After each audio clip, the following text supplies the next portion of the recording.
अगला राजा लिखो सुल्तान।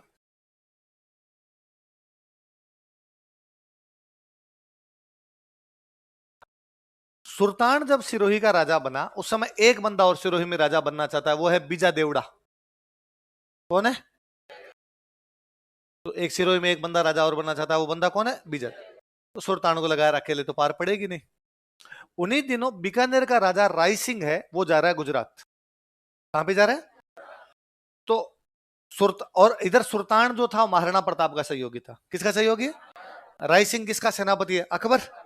तो अकबर ने राय सिंह को कहा कि यार इस सुल्तान से बात कर ताकि महाराणा प्रताप की सहायता नहीं कर। राय सिंह ने सुल्तान को कहा कि सुल्तान देख, एक तो तू जब महाराणा प्रताप की सहायता करता है तो अकबर तेरे खिलाफ है, दूसरा तेरे को कभी भी हटा के कौन बन सकता है?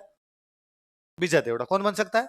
अब यदि तू हमारी तरफ आ जाए, मतलब अकबर की तरफ आ जाए, तो बीजा देवड़ा को तो हम बनने नहीं देंगे। हमारा काम हो जाएगा, तू प्रताप की सहायता नहीं करेगा, तेरा काम हो जाएगा कि तेरे को बीजा देवड़ा हटाएगा नहीं। तो सुल्तान किसकी तरफ आ गया? अकबर की तरफ। किसकी तरफ आ गया? तो मैंने आपको लिखवाया था, देखो कि सिरोही के सुल्तान तथा जालोर के ताज खान को अकबर के पक्ष में लेकर आया था, बताया था। तो उसने कहा क्या करना पड़ेगा? तो उसने कहा तू एक काम कर, आधी सिरोही जो है वो अकबर को दे दे। आधी सिरोही किसको दे दे? अकबर। अब आधी सिरोही अकबर की, आधी सिरोही किसकी हो गई? भाई यदि तू जिद करेगा तो पूरी सिरोही हाथ से जाएगी, या तो अकबर कब्जा करेगा या बीजा देवड़ा कब्जा करेगा। इससे अच्छा है तू आधी अकबर को दे दे, आधी तू रख ले, तो आधी का तू राजा है और तेरे को हटाने वाला भी कोई भी नहीं। तो अकबर ने आधी सिरोही ले ली। अब अकबर आधी सिरोही लेके क्या करे? तो अकबर ने आधी सिरोही दे दी प्रताप के भाई को। प्रताप का भाई कौन था? जगमाल अकबर के पास चला गया था। अकबर ने एक तीर से कई शिकार किए। सुल्तान महाराणा प्रताप का सहयोगी है, उसको अपनी साइड में लेके आ गया एक प्रकार से। आधी सिरोही उसने किसको दे दी? जगमाल। अच्छा, जगमाल को क्यों दी? उसका एक कारण और था कि जगमाल का ससुराल सिरोही था। जगमाल का ससुराल कहां था?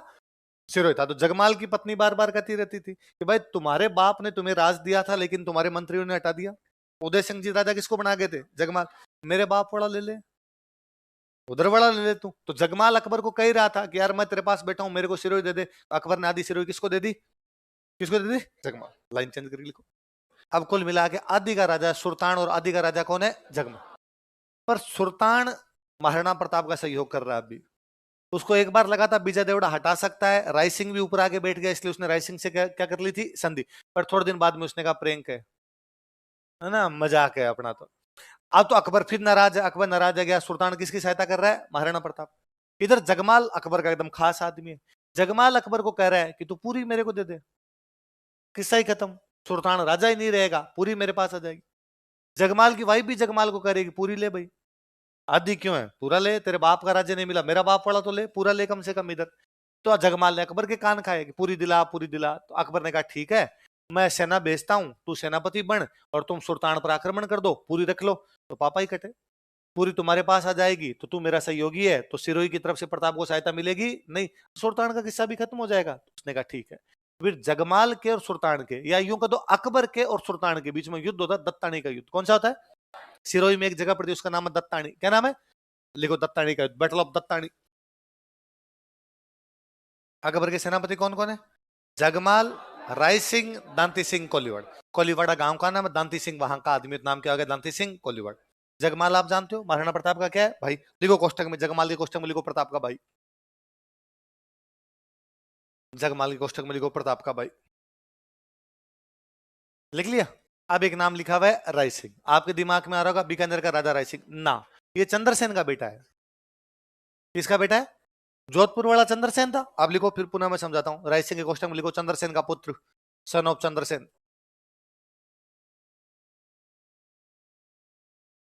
अब बात सुनना, देखो। चंद्रसेन वह बंदा जिसने पूरी जिंदगी अकबर के खिलाफ संघर्ष किया था। फाइनली सारण की पहाड़ियों में सिंचियाई गांव के अंदर 7 वालों ने उसको जहर देके मार दिया था 1581 में। कब मार दिया था? चंद्रसेन के मरने के बाद जोधपुर चंद्रसेन के भाई को दे दिया गया, मोटा राजा उदय सिंह। तो चंद्रसेन का बेटा, उसका नाम है राय सिंह। क्या नाम है? वो तो राजा बना नहीं, राजा तो उसका चाचा बन गया, ताऊ बन गया, मोटा राजा उदय सिंह। तो राय सिंह अकबर के पास चला जाता है। राय सिंह किसके पास चला जाता है? तो अकबर ने इस युद्ध में 2 सेनापति भेजे, एक महाराणा प्रताप के भाई को, एक चंद्रसेन के। वे 2 लोग जो पूरी जिंदगी अकबर के खिलाफ संघर्ष करते रहे, उनके परिवार वाले इसके अंदर उस आदमी से लड़ने के लिए आए जो प्रताप के साथ है। सुल्तान प्रताप के साथ है, तो सुल्तान के खिलाफ लड़ने के लिए है। कौन कौन? जगमाल और दोनों को मार दिया था इस युद्ध में। जगमाल भी मरा था, ये राय सिंह भी मरा था। सुल्तान जीतता है। कौन जीता है? वो ढंग से काटा था उसने, कोई बचे थे वो चप्पलें हाथ में लेके भागे थे, बाकी उसने भागने नहीं दिया था। लिखो 1581 में चंद्रसेन सारण की पहाड़ियों में सिंचियाई गांव में मरने से पहले अकबर से अजमेर छीन लेता है। क्या छीनता है? अजमेर पे कब्जा करता है यहाँ से, और उसको रुपए मिलते हैं। तब उसको लगता है जोधपुर पे अटैक करना है, वो पाली में बैठ के ये बना रहा है सिचुएशन, तभी उसको साथ वालों ने जहर देके मार दिया। तो 81 में हरा ही रहा है। ठीक पहले रामपुरा क्षेत्र में जलाल खान को मार के आया था, अब अजमेर छीन लिया। 1581 की बात है। 1582 में दिवेर के युद्ध के अंदर महाराणा प्रताप पूरी मुगलों की फौज काट देते हैं। पढ़ा था हमने। 1583 में सुल्तान दत्तानी के युद्ध में मुगलों की फौज को पुनः काट देते हैं। 81, 82 और 83 लगातार 3 साल मुगल लगातार 3 युद्ध हारे हैं। वो अजमेर में हार रहे हैं, वो दिवेर में हार रहे हैं, वो दत्तानी में हार रहे हैं, क्योंकि राजस्थान वालों ने सीरीज बना ली पूरी, क्योंकि राजस्थान वालों ने एका कर लिया, क्योंकि राजस्थान वालों ने गठबंधन बना लिया। इसलिए अकबर के समझ में आया कि अब इधर राजस्थान में पार पड़ेगी। इसलिए हम पढ़ते हैं कि 1585 के बाद उसने मेवाड़ पर आक्रमण करने बंद कर दिया। पढ़े थे हमने। इतना प्रैक्टिकल आदमी तो वो भी है। उसको लगता है जब पटवारी ग्राम सेवक में नहीं हो रहा, जब सिरोही वाले कूट रहे हैं, तो RS IAS तो बहुत भयंकर चीज है भाई साहब। इसलिए अपने को इधर जाना। तो 81, 82, 83 3 साल याद रहेंगे। ये तीनों मुगलों के लिए राजस्थान में खतरनाक थे। उधर अभी मैं आगे और बताऊंगा। 69, 70 ये वाले साल उनके लिए बहुत अच्छे रहे थे। 68, 69 और 70, क्योंकि 68 के अंदर अकबर ने कब्जा किया था चित्तौड़। कहां किया था? अभी आगे मैं बूंदी पटाऊंगा तब बताऊंगा। 69 में अकबर ने कब्जा किया था रणथंभौर। कहां कब्जा किया था? और 70 में तो पश्चिमी राजस्थान पूरा संधि कर गया था, जब बीकानेर, जैसलमेर और आपका मोटा राजा उदय सिंह तीनों क्या कर गए थे? संधि। तो 68, 69, 70 वो अकबर के लिए ठीक है। 81, 82, 83 ये अकबर के लिए आई बात समझ में। तो अकबर की सेना यहां पर हार गई, सुल्तान यहां पर जीत गया। अब सुल्तान जैसे जीता, ये समाचार मिला महाराणा प्रताप को। किसको मिला? और महाराणा प्रताप ने कहा शाबाश मेरे चीते, क्या लड़ाई लड़ी है यार। दत्तानी में मुगलों की पूरी फौज काट दी। मैं राजी हुआ हूं सुल्तान से, और मैं मेरी पोती की शादी सुल्तान के साथ करूंगा। पोती की शादी सुल्तान। तो अमर सिंह की बेटी की शादी बाद में किससे की गई? सुल्तान। जब ये बात आई और महाराणा प्रताप ने कहा भाई मैं मेरी पोती की शादी किससे करूंगा? सुल्तान से। भाई राजकुमारी की शादी के लिए अच्छा वर चाहिए, इससे अच्छा वर कौन होगा जिसने मुगलों को हरा दिया और अपना सहयोगी और है, तो क्यों ना सुल्तान के साथ अपनी राजकुमारी की शादी कर दी जाए। इस बात पर एक भाई महाराणा प्रताप का खड़ा होता है, वो खड़ा होकर कहता है मेरे को इस पे ऑब्जेक्शन है। उस भाई का नाम है सगर। क्या नाम भाई का? जो जगमाल का रियल भाई है।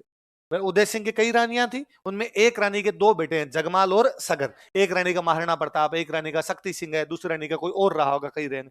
जगमाल और सगर रियल थे। जगमाल पहले ही नाराज होकर चला गया था, लेकिन सगर नाराज होकर गया नहीं था। सगर किसके पास था? वो खड़ा हुआ, उसने खड़े होकर कहा कि बहुत अच्छी बात है, राजकुमारी की शादी ऐसे किसी राजा या राजकुमार के साथ होनी चाहिए जो बहादुर हो। और निसंदेह सुल्तान में बहादुरी की कोई कमी, और जिसने अभी अभी मुगलों की पूरी फौज काट दी हो, उस आदमी ज्यादा बहादुर कौन होगा। पर भैया इस बात को भी कंसिडर करना चाहिए कि सुल्तान ने अपने भाई जगमाल को मारा है। हम अपने भाई के हत्यारे को राजकुमारी कैसे दे सकते हैं? महाराणा प्रताप ने पुनः कहा कि सगर युद्ध के मैदान में जो अपने साथ है वो भाई है, जो खिलाफ है वो दुश्मन है। सुल्तान साथ है तो अपना भाई है, जगमाल खिलाफ है तो अपना। और सुल्तान यदि अपने साथ है तो अपनी राजकुमारी देने में कोई हर्ज नहीं है। सगर ने कहा कि भैया मेरे से ये नहीं होगा, यदि आपको ऐसा करना तो कीजिए, मैं आपकी जगह छोड़ रहा हूं। तो सुल्तान सगर भी मेवाड़ छोड़ के चला गया। सगर चला गया अकबर के पास। कहां चला गया? अकबर मर गया। अकबर के मरने के बाद अगला बादशाह बन गया जहांगीर। कौन बन गया? जहांगीर के जीवन का एक ही सपना मेवाड़ जीतना है, बाकी तो उसके बाप ने जीत लिया। अकबर जीत गया था, उसको मेवाड़ जीतना, लेकिन मेवाड़ में उसकी पार नहीं पड़ रही। तो उसने दिमाग लगाया।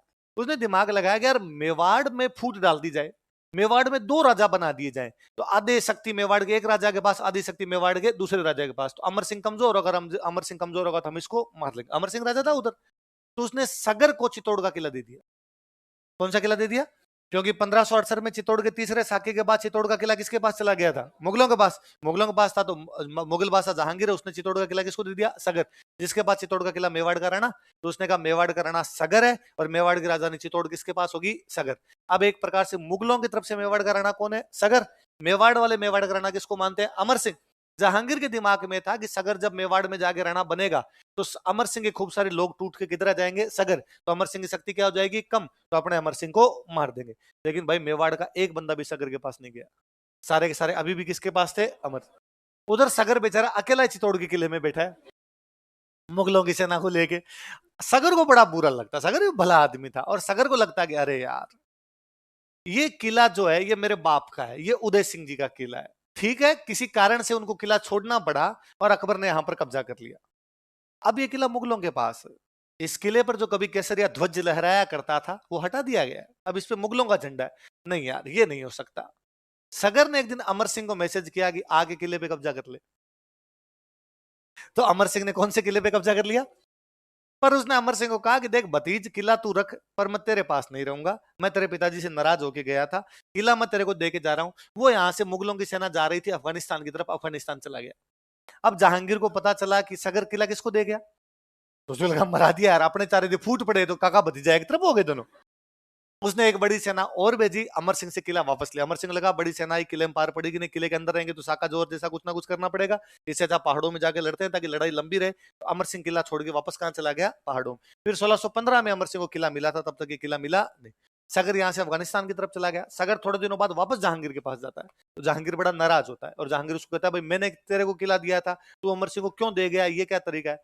सगर घर पे जाके सोचता है कि यार क्या करें, मैं मेवाड़ में जाके भी नहीं लड़ना चाहता क्योंकि वो मैं छोड़ के आ गया, मेरी महाराणा प्रताप से बनती नहीं थी। मुगलों से भी मेरे से नहीं लड़ा जाता, मुगलों की तरफ से भी, क्योंकि मेरी आत्मा नहीं मानती कि इनकी तरफ से लड़ूं। सुसाइड कर गया था वो। आपने वहां पढ़ते हैं कि प्रताप के दो भाई उसके खिलाफ थे, जगमाल और सगर। तब आपके खूब सारे लोगों के दिमाग में था सर सगर कौन है, समझ में आया? सगर कौन पल्ले पल्ले पड़ी, क्यों नाराज हुआ वो भी पल्ले पड़ी इस दत्तानी वाले युद्ध के चक्कर में। आई बात समझ में? दुर्साहड़ा की बुक का नाम क्या बताओ देखे? राव सुल्तान रा कवित। तो दुर्साहड़ा राव सुल्तान के दरबार में, राव सुल्तान पे बुक लिख रहे हैं, इसलिए बुक का नाम क्या हो गया? राव सुल्तान रा। आप पुनः सुनो। दुर्साहड़ा, ऐसा माना जाता है, ऐसा कहा जाता है कि दुर्साहड़ा अकबर के दरबार में। किसके दरबार में थे? दत्तानी के युद्ध में अकबर की तरफ से लड़ने के लिए। किसकी तरफ से? किसके खिलाफ? सुल्तान। लेकिन दत्तानी को जीता कौन? सुल्तान। मुगलों की सेना भाग गई या मुगलों की सेना काट दी गई। जब दत्तानी का युद्ध समाप्त हो गया, शाम के टाइम में सिरोही के जो सैनिक थे वो घायलों को उठा के ला रहे थे। किसको उठा के ला रहे? और अपने ये राजस्थान में एक नियम था कि घायल किसी का हो, भले अपना भले दुश्मन का इलाज करना है। इसलिए सिरोही वाले घायलों को भी उठा के ला रहे थे और मुगलों वाले घायलों को भी उठा के ला रहे थे। अब जो सैनिक घायलों को उठा के ला रहे थे उनमें एक सैनिक कोई बदमाश था, और उसने सोचा यार मुगलों वाले घायलों को क्यों उठा के लेके जाए, अब इस घायल को उठा के लेके जाएंगे, इसके पट्टी करेंगे, इलाज करेंगे, ये ठीक होगा, अपने से वापस लड़ने आएगा, सल्टा और इनको। तो उसके हाथ में था भाला, और वो यूं देख रहा था कि किस में थोड़ी बहुत सांसें आ रही है, मुगलों वाले में, और किसी में थोड़ी सी लगती है कि ये थोड़ा बचा हुआ है, तो स्टॉक है। उन घायलों में घायल सैनिक पड़े हैं मुगलों की तरफ से, दुर्सा आढ़ा। कौन पड़े? और चिल्ला रहे हैं पानी पानी। राजस्थान में वैसे ही गर्मी पड़े तो पानी ज्यादा, फिर दूसरा आप घायल होते हो तो ज्यादा प्यास लगती है, तो दुर्साडा पानी पानी चिल्ला रहे।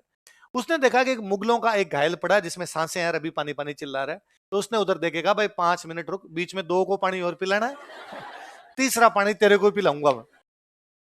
अब वो दुर्साडा के पास गया, भाला था उसका, तो भाला मारने लगा, तो दुर्साडा ने जितनी जान थी अपने अंदर वो लगा के हाथ क्या कि रुक। तो क्यों? तो कहा मैं चारण कवि हूं, और राजस्थान में अपने चारण कवियों पर इस प्रकार से हमले करते नहीं थे। वो सैनिक बड़ा बदमाश था, उसने कहा आधार कार्ड। मुझे क्या पता तुम चारण, अरे मेरा नाम दुर्सा आढ़ा गोत्र का चारण हूं, फलाना गांव है मेरा, नंदियाल यह है। तो उसने कहा साहब ऐसे कुछ ही नहीं पता चलता।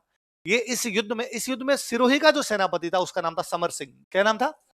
वो समर सिंह पास में मरा हुआ पड़ा था। तो देख हमारा सेनापति समर सिंह पास में मरा हुआ पड़ा है, तूने देखा था कैसे लड़ा था? उसने गजब लड़ा था। तो कहा समर सिंह पे दुआ सुना दे, कवि को दोहे आते हैं। यदि समर सिंह पे अभी हाथों हाथ दुआ बना के सुना देगा तो ठीक है, वरना पानी तो पिलाना आता है। तो दुर्सा आड़ा घायल अवस्था में पड़े पड़े वहां पर दोहा सुनाते हैं। धर रावा जैसे डूंगरा वृद्ध पोता सत्रहान, समर मरण सुधारियों चौथो का चौहान।